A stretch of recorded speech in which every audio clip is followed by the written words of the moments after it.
कभी अगर बनना हो तो बाज बनना, लेकिन कभी तोता मत बनना। तोता बोलता तो बहुत है, लेकिन ज्यादा ऊंचाई तक उड़ नहीं सकता। बाज बोलता बहुत कम है, लेकिन सबसे ऊंचाई पर उड़ता है, और बाकी पंछियों का राजा होता है एक बाज। आज मैं आपको 5 ऐसे पॉइंट्स बताऊंगा जो कि हर इंसान को बाज से सीखना चाहिए, और लाइफ की बहुत बड़ी लर्निंग है इन 5 पॉइंट्स में। पहला लेसन, ईगल फ्लाई अलोन। बाज अकेले उड़ता है और बाकी पंछियों के मुकाबले सबसे ऊंचाई पर उड़ता है। बाज अकेले उड़ेगा, लेकिन कभी भी चिड़िया और छोटे पंछियों के साथ नहीं उड़ेगा। बाज हमेशा या तो बाज के साथ उड़ता है या फिर अकेला उड़ता है। और इस समय यह सीख मिलती है कि छोटी सोच वाले लोगों से हमेशा दूर रहें और अकेले रहो, क्योंकि यही वो समय है जब खुद को जानने का असली मौका मिलता है।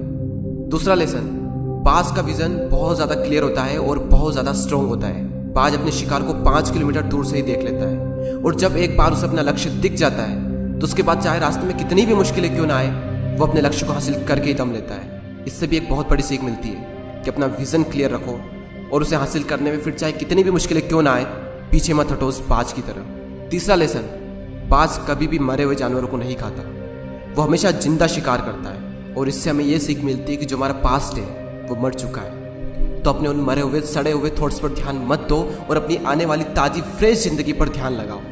अपने पास्ट की पुरानी यादें जो तुम्हें तंग करती है उन्हें वहीं रहने दो जहां पर उसकी जगह है, और तुम्हारे पास्ट की जगह है तुम्हारे पास्ट में, उसे वर्तमान में जगह मत दो।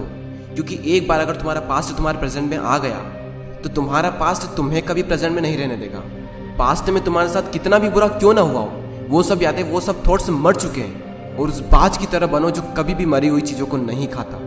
चौथा लेसन, जब आंधी तूफान आते हैं तो बाज बहुत ज्यादा एक्साइटेड हो जाता है।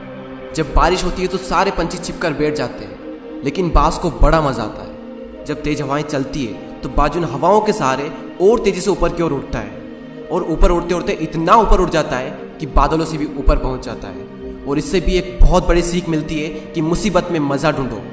और नेपोलियन हिल ने एक बार कहा था कि हर बड़ी चुनौती अपने साथ में एक बहुत बड़ा अवसर लेकर आती है। तो उस बाज की तरह तुम भी अपने अवसर को पहचानो, और जिस दिन तुमने अवसरों को पहचान लिया तो सारी मुश्किलें तुम्हारे नीचे होगी और तुम उन मुश्किलों के ऊपर होगे।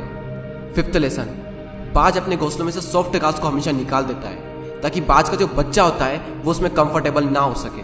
क्योंकि अगर वो घोंसले में कंफर्टेबल हो गया तो वो वहीं रहना पसंद करेगा, लेकिन बाज ऐसा कभी होने नहीं देता। बाज एक पंछी है और उसे भी ये बात पता है कि there is no growth in comfort zone.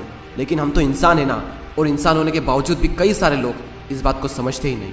आप जितना ज़्यादा कंफर्ट जोन में रहोगे, आपकी लाइफ आने वाले टाइम में उतनी ही ज़्यादा अनकंफर्टेबल हो जाएगी।